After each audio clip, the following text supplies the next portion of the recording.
Minä olen Kakkosen Tuomo, olen valmistunut Jyväskylän ammattikorkeakoulusta kone- ja tuotantotekniikan koulutusohjelmasta keväällä 2010.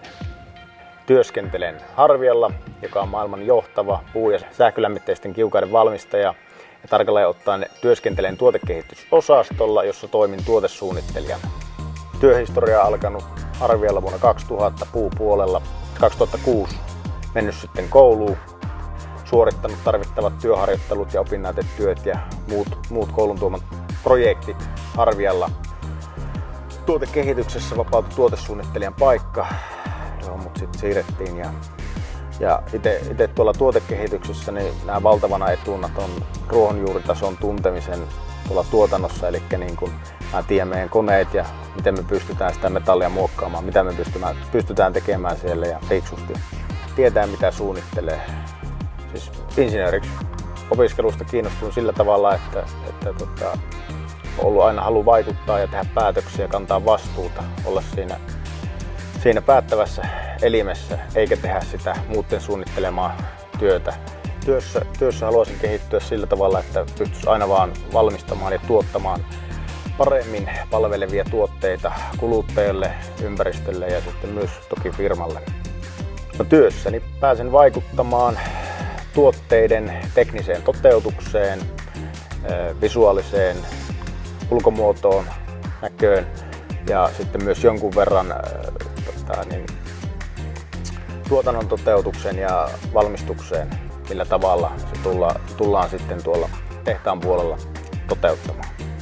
Harvilla ainakin näen suurena etuna sen, että se ei ole pelkästään sitä tietokoneella istumista, että sä niin suunnittelet sen tuotteen, sit sä teet sen protoon, testaat sen ja jossain tapauksessa saatat myös etsiä jotain osakomponentteja, mitä ei itse valmisteta ja kilpailutat ne. Eli PK-yrityksessä niin kuin täällä niin se työnkuva on erittäin laaja. Se ei ole sitä yhtä tiettyä puurtamista. Työn mielekkyys säilyy.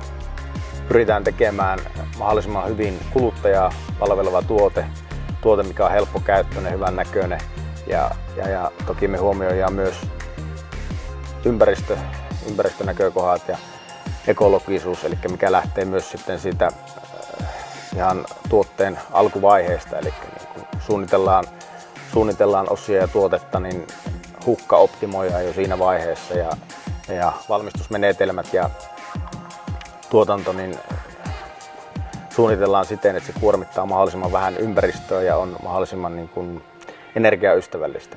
Eli työ merkitsee, niin kuin varmaan kaikille muillekin, sitä toimeentuloa, mutta sen lisäksi se merkitsee niin kuin hyvän olon tunnetta siitä, että sä oot onnistunut jossain isommassa projektissa, selättänyt sen projektin tuomat ongelmat ja myös se niin kuin tuo sitä hyvän olon tunnetta ja onnistumisen tunnetta, että sä niin kuin näet sen itse valmiin tuotteen konkreettisesti niin kuin kaupan hyllyllä tai sitten jossain saunaillassa.